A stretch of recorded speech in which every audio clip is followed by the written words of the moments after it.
¿Algún representante? Venga, bien.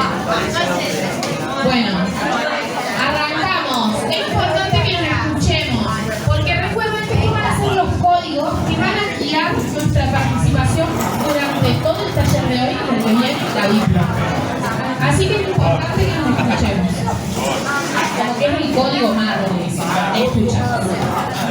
Bueno, sí, me imagino. Vamos a ir compartiendo. ¿Nombre? Karina. Bueno, ahora Karina nos va a compartir cuál es su nombre. Bueno, por favor, silencio, gracias. Así me siento. Bueno, nosotros después de debatir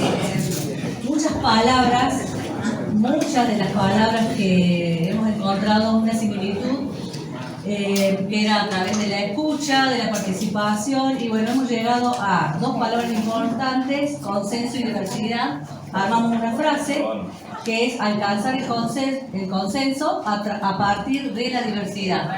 La diversidad hay mucho, pero bueno, eso.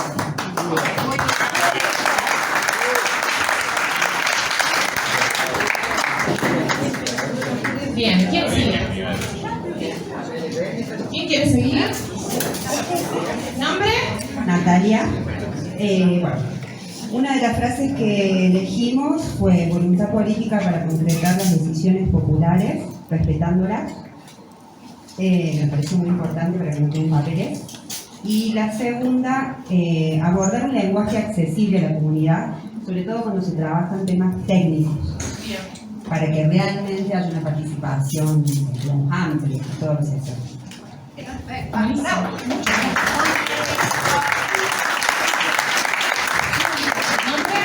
Julio.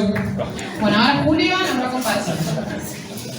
Bueno, nosotros llegamos a dos palabras. Una es escucha empática, y la segunda es lo que hemos llegado a denominar el proceso PRU: participación respetuosa, representativa hasta el último.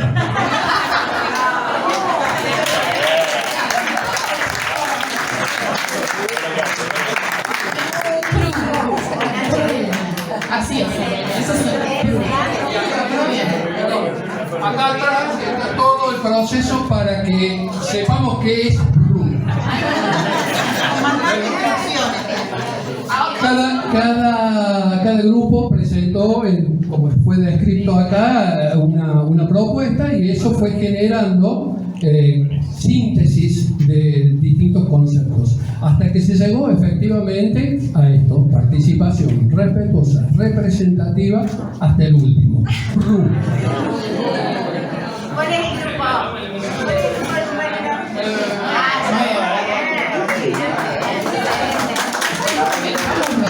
Muy bien. Otro grupo, vamos. ¿Nombre? Florencia. Nosotros llegamos a la palabra difusión como un proceso activo de la comunicación de todas las instancias del proceso participativo. Gracias. Y la otra palabra es consenso. Habla de respeto, la paciencia, empatizar, diálogo, escucha, conocernos, flexibilidad, conectar, diversidad. Y en ese conocer lo importante es saber quiénes somos, presentarnos y qué rol ocupamos en las comunidades que habitamos, porque estamos en el tercer módulo y muchos todavía no nos conocen. Así que es importante. Gracias.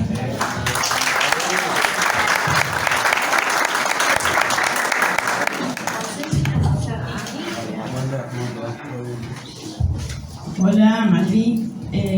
Uno es escucha activa, que no tiene que ver con la escucha solamente, porque en general el concepto básico de escuchar es escucha activa, pero como la gente en general cree que escuchar es oír, la escucha activa tiene que ver con escuchar al otro sin estar pensando en lo que yo quiero, sino escuchándolo y olvidándome de mí. Sí, y no estar pensando en lo que yo le voy a contestar, sino estar escuchando activamente. Y la otra palabra es objetivos y roles claros, que tienen que ver con esto del respeto del tiempo, de que haya alguien que modera, de que haya un secretario y todo.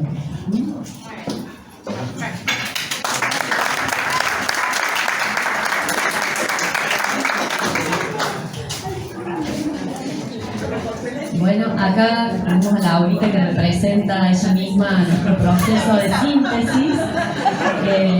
Nuestro primer concepto es construcción colectiva, porque creemos que tiene que ser, bueno, como ya dijeron, bajo el respeto, entre pares, como sujetos de derecho a la participación, que, bueno, los que estamos acá sabemos que tenemos ese derecho, pero mucha gente de nuestros pueblos no. La escucha activa como un proceso permanente, uno. Y el otro, la planificación de la participación como algo que, digamos, opuesto a pensar que la participación se va a dar espontáneamente o sin organización. Entonces pusimos evaluación, diagnóstico, proposición, acciones concretas, tiempo, proceso permanente.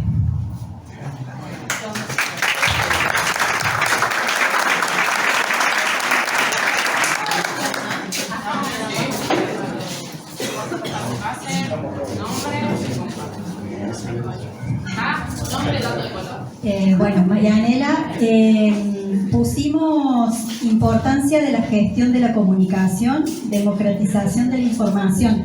Por ahí pensando, hablamos esto de comunicación e información, que es necesario tener la información, pero también como pensar claramente en los canales de comunicación para que esa información realmente llegue a todo el mundo. Por ejemplo, que la gente se entere de que estamos en estos procesos y que pueda participar. Y por otro lado pusimos participación de todos los sectores con incidencia y control real sobre la aplicación del proyecto, con recursos para la evaluación continua de la ejecución. Por ahí acá hablamos de que la participación sería importante no solamente pensándonos como vecinos, vecinas del pueblo, no solamente como siendo convocados a participar, sino que la convocatoria también surja de los colectivos. O sea, que no sea cuando se vaya a realizar el ordenamiento, que no sea una convocatoria que viene desde los municipios hacia el resto de la gente, sino que se conforme de antemano una mesa de trabajo como más colegiada donde participemos todos los espacios y que ya la convocatoria surja de ahí.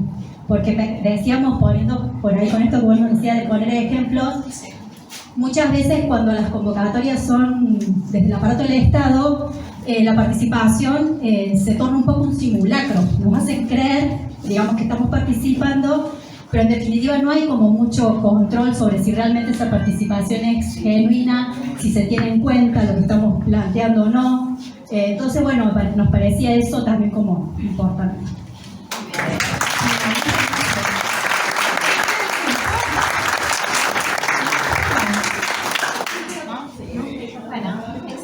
Sí, ahí está bueno esto de vuelta. Salieron un montón de cosas. Algunas, como decíamos recién, se complementan porque pueden sonar las mismas palabras, pero no dicen las mismas cosas. Y creemos que esto es importante porque por ahí uno habla de consenso, pero para todos es distinto. O sea, la palabra para cada uno y cada persona, según de dónde viene, su historia y todo, significa cosas distintas. Entonces, lo interesante de poder compartir, de poder cruzarnos, de poder conocernos, es que podemos construir algo que sea como un paraguas para nuestro hacer. Y ahí, bueno, como estas dinámicas, miren que son un montón. Y hay muchas veces que se dice, no, si son tantos es más difícil la participación, o no sabemos cómo va a salir, uno le tiene ciertos miedos. No, y se hizo una dinámica divertida. Al principio como que era como, bueno, nos movemos, no nos movemos, pero sucedió. También hay que confiar en lo que creamos y también hay que confiar en la construcción de lo colectivo, porque salen estas cosas. Y ahora el desafío es dejarnos permear por estas cosas y que bueno, desde ahora es desde acá. Cada actividad que hagamos es desde acá. Bueno, eso, gracias. Bueno, el desafío era llegar a 12 códigos. Este grupo quiso superar la meta y clavó 13. Así que aplauso.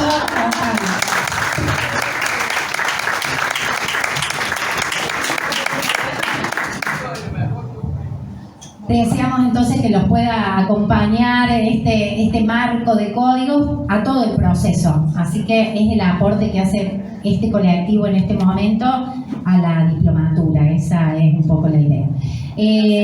Ahora sí, vamos a ubicar las sillas. Acerquémonos porque, bueno, es más difícil trabajar hacia la distancia y nos vamos un poquito a la parte de contenidos. Que hoy íbamos a hacer...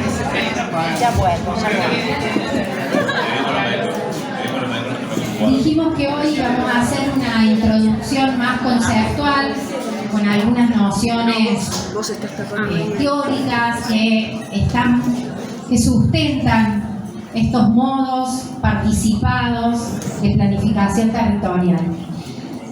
Es un marco que nos va a permitir entender por qué esta metodología y en el próximo encuentro centrarnos en las herramientas para esos procesos participativos.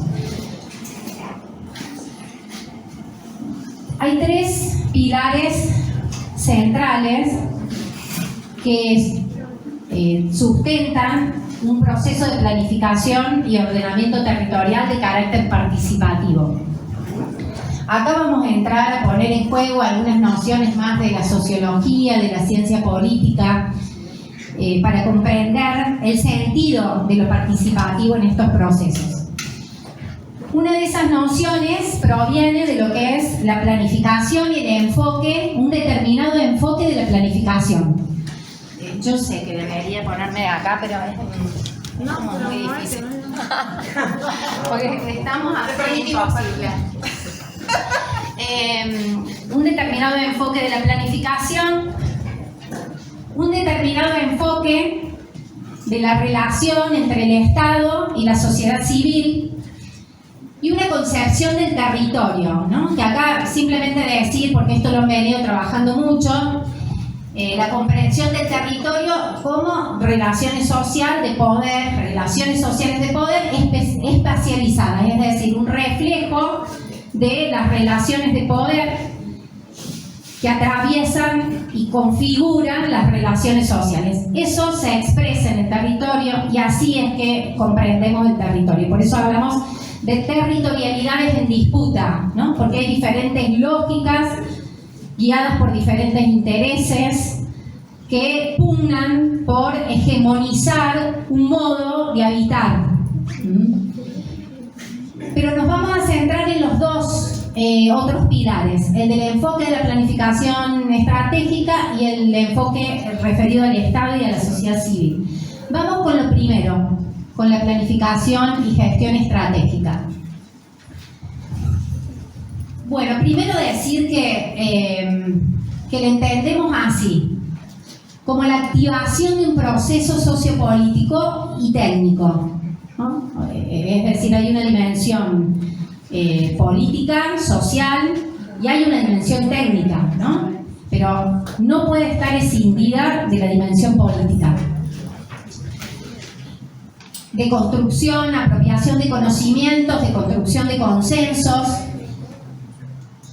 Un consenso que va a surgir del diálogo, del debate multiactoral, ¿no? Apuntado a definir y a implementar políticas públicas en un sentido amplio, desde medidas específicas hacia dónde queremos que crezca y se consolide el municipio, hasta nuevas normativas que regulen los fraccionamientos, los usos del suelo, ¿no?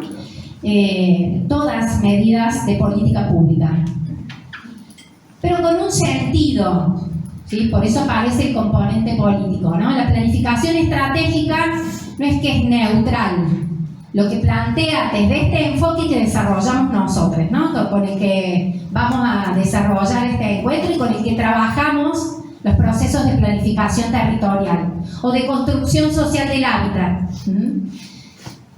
Esos procesos están orientados por unos propósitos determinados.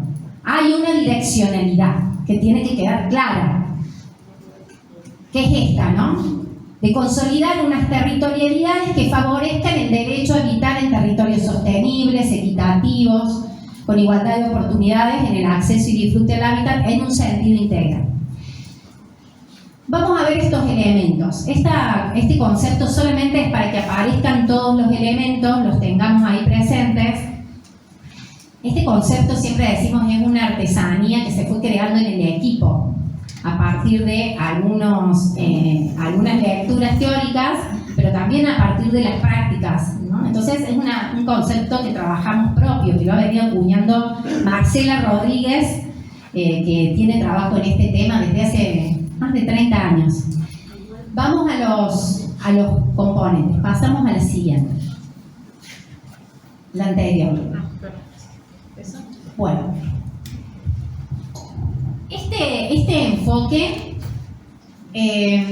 decimos que es proceso porque plantea un conjunto de momentos, una sucesión de momentos, pero concatenados, ¿no? Relacionados unos con otros, pero al mismo tiempo simultáneos.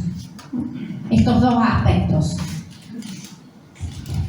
Concatenados, pero con simultaneidad. Y ahí el planeamiento estratégico introduce una primera ruptura importante que nos tenemos que llevar. Intenta superar la mirada que persiste, ¿no? Porque sabemos que las lógicas están siempre presentes, diversas lógicas están presentes. En la planificación sucede lo mismo, ¿no? Con un modelo más tradicional o normativo, ¿sí? Vamos a dejar unos materiales también para los que quieran leer esto más específicamente. Nosotros seleccionamos algunos elementos.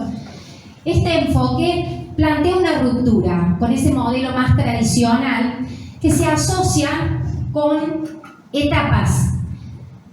No porque estas etapas no existan o sean incorrectas. Está bien, ¿no? El diagnóstico, la perspectiva, la proyección, el armado de la propuesta, la implementación, la gestión, la evaluación, diríamos, ¿no?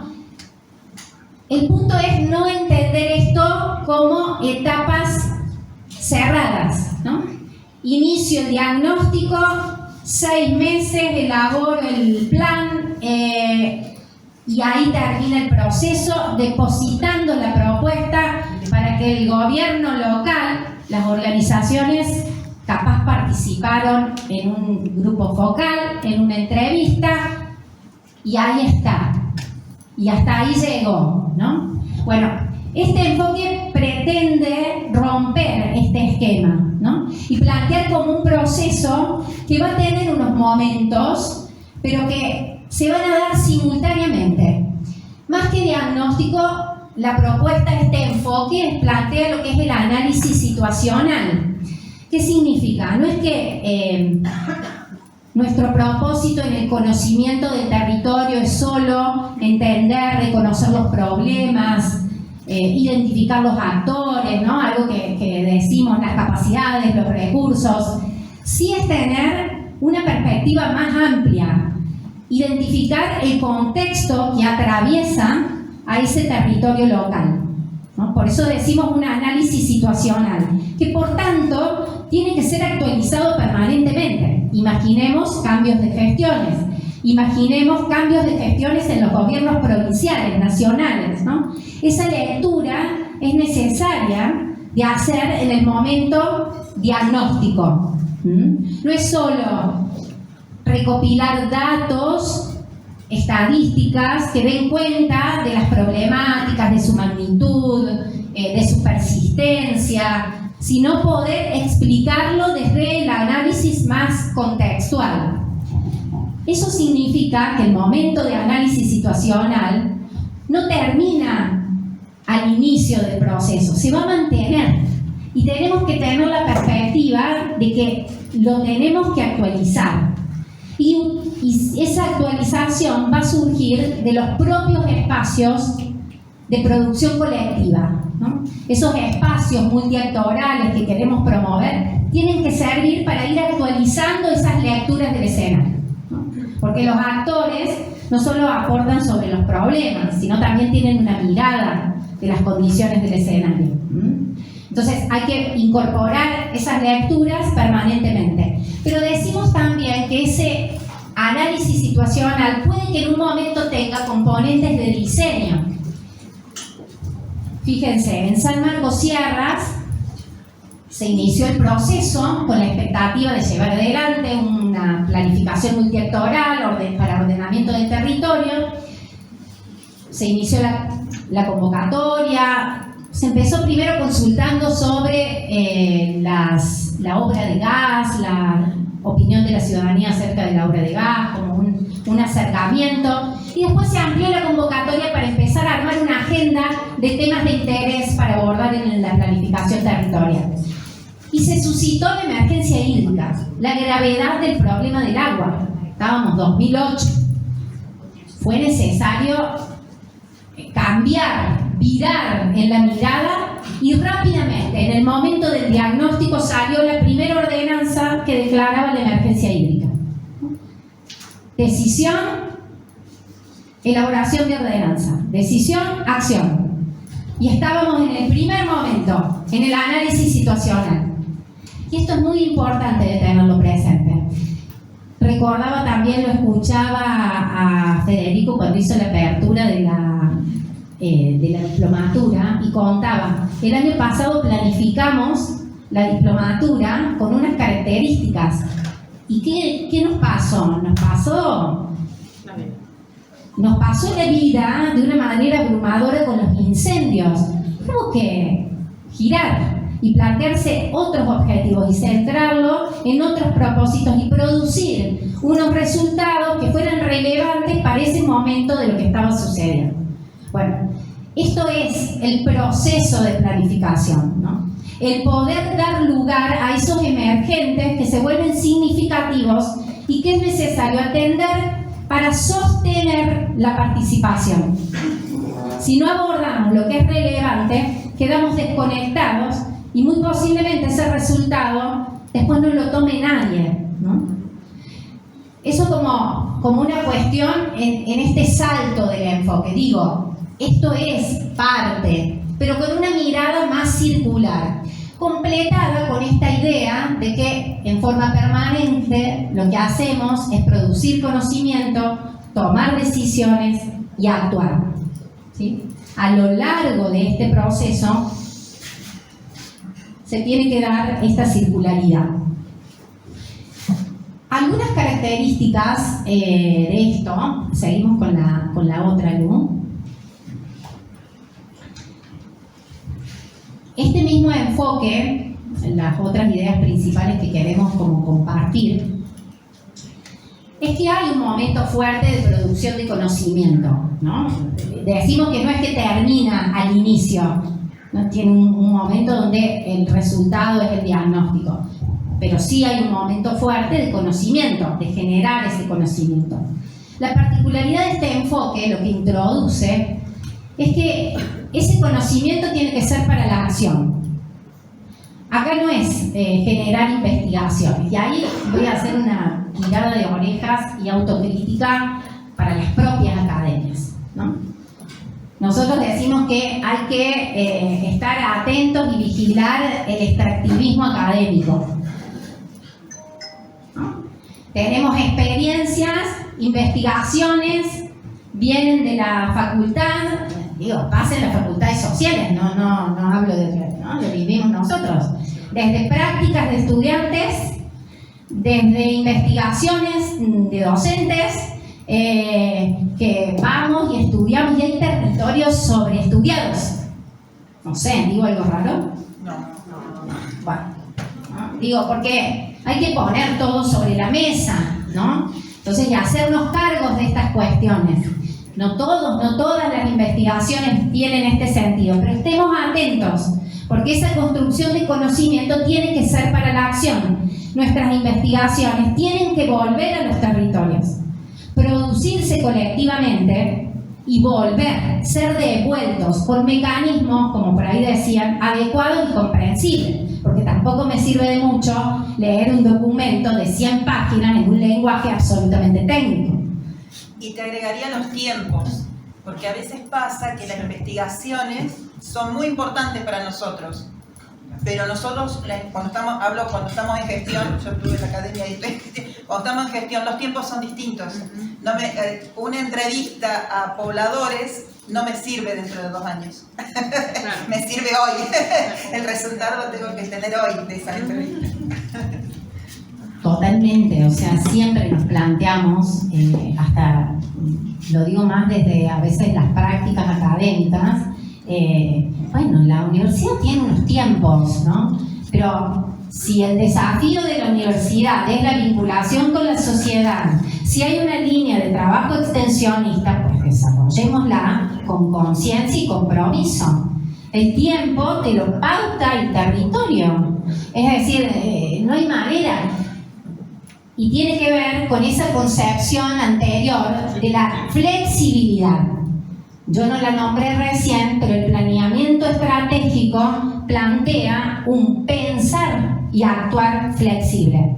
Pero no es un enunciado, se trata de eso. Se trata de acordar tiempos y atender a los ritmos de los territorios en estas producciones. Sin dudas que es valioso, sin dudas. Necesitamos el aporte, esa integración, ¿no?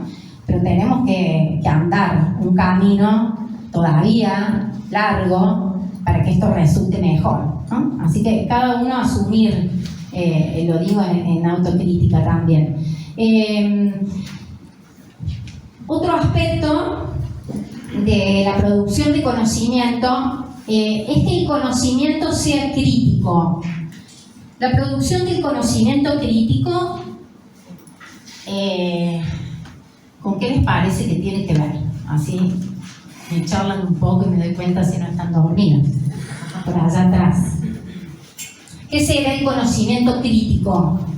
Digo, estoy hablando, a ver, porque voy a hacer algo que no está muy bien, que es, viste, cuando decimos de los conceptos teóricos o constructos porque cuando son complejos, las nociones complejas pasan a ser constructos. Quiere decir algo. Cuando pones en cuestión, digo, quiero hacer esto, ¿no? Que no está muy bien, pero que acá lo vamos a hacer porque tenemos con qué, que es pasar de ese concepto a la realidad, a cómo lo vivimos, cómo lo experimentamos. Entonces, tu nombre, Gastón dice que es dudar. Ponerlo a revisar, dudar. ¿Qué les parece? Sí, también ahí viendo cómo se va aplicando y cuáles son las resistencias o cuál es la dificultad y volverlo a evaluar a lo que fue primero, digamos. A las primeras afirmaciones, volver a revisarlas, dudar, poner en duda, me gusta esa palabra, ¿no? Interpelar esas nociones más naturalizadas, ¿no? Ponerlas en cuestión, por lo menos revisarlas. Sí, está ahí el conocimiento crítico. En la práctica significa también no solo describir, porque decimos, bueno, conocemos los problemas, cómo ha afectado las inundaciones, qué población fue afectada, en qué magnitud, qué historicidad tiene este hecho, ¿no? Pero me gusta, leía un artículo que decía, no culpes a la lluvia, son las decisiones. No culpes a la lluvia, no culpes a la lluvia, no son las decisiones, ¿no? Son las decisiones. Entonces, más allá de lo aparente, más allá de lo descriptivo, que es importante, vamos a lo explicativo. Eso es crítico también, sí. Para llegar ahí es muy importante el autoconocimiento primero, para llegar al colectivo. ¿Qué sería el autoconocimiento colectivo? Qué interesante eso. Sí, la aceptación de las dualidades que tiene una misma institución o un mismo colectivo que digamos trabaja con más de una lógica atravesada, porque una cosa es lo teórico que aprende o genera y otra cosa es lo que puede estar subyacente que lo mueve en el día a día porque viene históricamente. Muy bien, muy bien. Quiero que nos quedemos acá con la idea de sujeto cognoscente. Esto que cuentan tiene un nombre y es sujeto cognoscente. Que completamos ahí, sí. El conocimiento situado. Quizás cuando uno lee o estudia, después llega al territorio y los territorios tenemos para escribir, ¿no? Cada historia, una ficha y lugar. Entonces, el conocimiento situado y eso es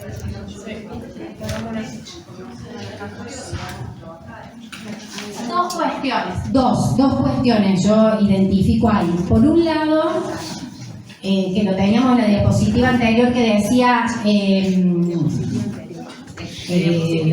la primera pantalla, que no me acuerdo perdón, la teníamos más. Proceso situado. Está ahí la palabra, ¿no? Situado, en el sentido de reconociendo las particularidades con sus tensiones, con sus diversas lógicas. Por eso es que también los planes dados, ¿no? Construidos desde agentes externos, son un aporte, pero que sean un instrumento para reconstruirlo desde la lógica particular, desde las lógicas de ese territorio. Claro que es situado, ¿no? Es un conocimiento acorde a estas particularidades. Y después el otro componente que señalan acá, que yo les digo, es un conocimiento producido por un sujeto cognoscente. Y eso es fundamental, que valoremos a los sujetos, a los ciudadanos, a las ciudadanas en su calidad de sujeto cognoscente, con capacidad de reflexionar sobre sus propias prácticas, de poder ejercer un monitoreo de las decisiones tomadas, de las valoraciones, de las acciones, pero como sujeto, no movilizado por los espacios institucionales, como sujeto. Entonces sí, el conocimiento crítico solo es posible cuando el sujeto tiene esta capacidad.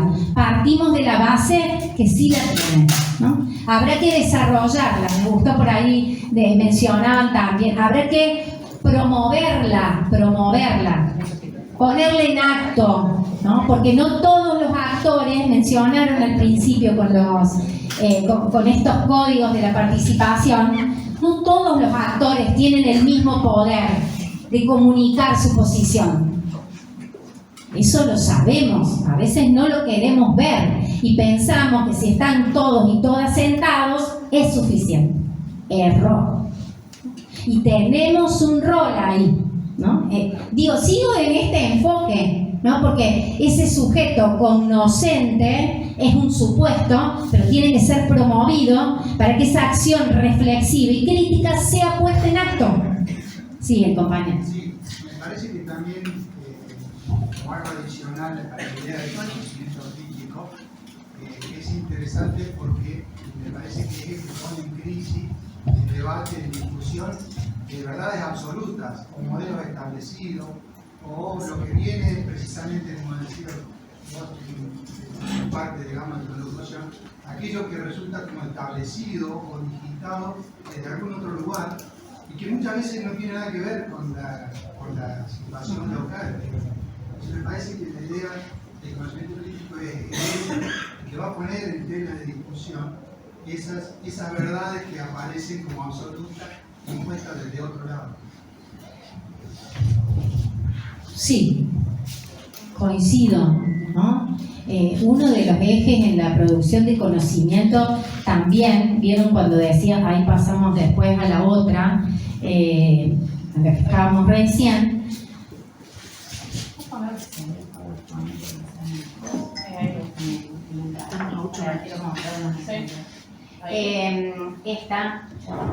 Fíjense que acá está marcado lo de la construcción intersubjetiva. Tiene que ver con eso, ¿no?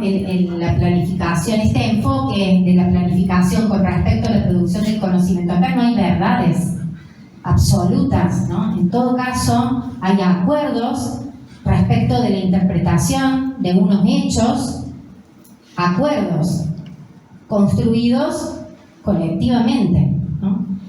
Entre los actores que hemos podido movilizar, que se han movilizado, no que hemos podido movilizar, que se han movilizado.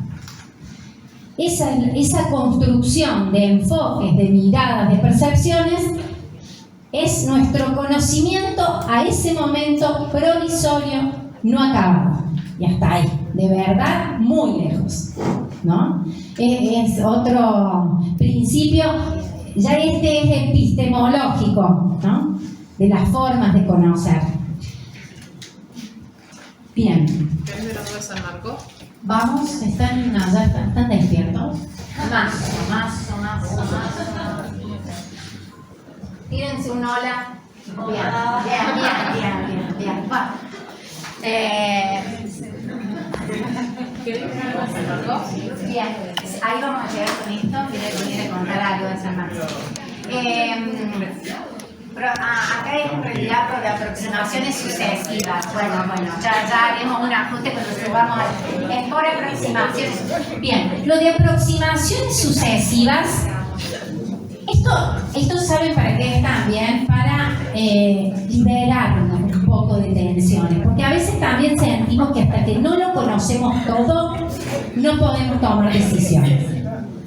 Eso nos conduce a un inmovilismo que no da resultados, solo desmoviliza. ¿Se entiende lo que digo? O sea, tenemos que saber que decidimos desde racionalidades limitadas. Es lo que podemos de construcción de conocimiento y nos valida el proceso. Con esto decidimos. Habrá críticas, habrá propuestas, habrá quien se acerca y te dice no, o sea, consolidar esta zona un error. Bueno, la próxima al espacio participativo. Ahí tenés vos. Ahí lo decís. Seguimos construyendo. Seguimos.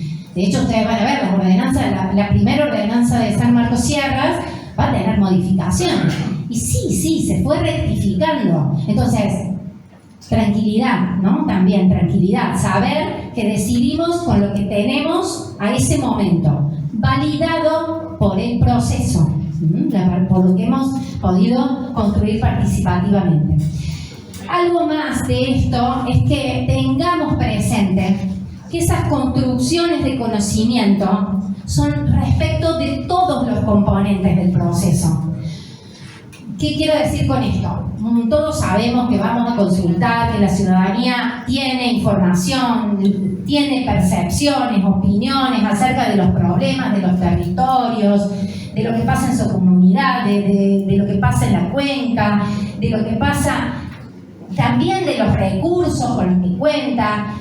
Pero al momento de llegar a sumar aportes de conocimientos en las propuestas, en los criterios para valorar la construcción de la agenda, en la definición de objetivos, los espacios empiezan a quedar vacíos. Ojo, es proceso, es producción de conocimiento, toma de decisiones, pero esa toma de decisiones también participada.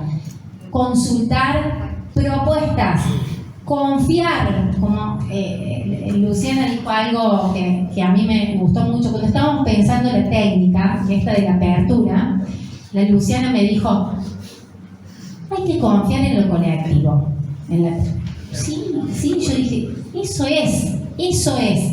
En lo colectivo, pero para que no lo digo como una perspectiva romántica de lo colectivo. No, lo colectivo para la creatividad, para la innovación, frente a los mismos problemas, a los problemas de siempre. Confiemos que en la interacción van a surgir nuevas ideas para abordar estos problemas. Entonces, no solo para reconocer los problemas, sino también para pensar las transformaciones en propuestas concretas. Fíjense, en San Marcos Sierras surgió el factor monte nativo. ¿Lo escucharon? Ese factor monte nativo en la ocupación del suelo. ¿Sí? No sé si alguien lo escuchó.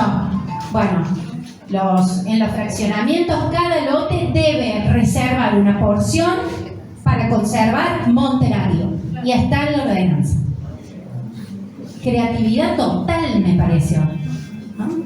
Y eso surgió en el diálogo. No es que se le ocurrió al asesor de la universidad. No. Entonces, sí confiar. Pero no para la comprensión solo de los problemas, sino en la creatividad para pensar propuestas. Eso quería marcar con respecto a todos los campos de producción de conocimiento.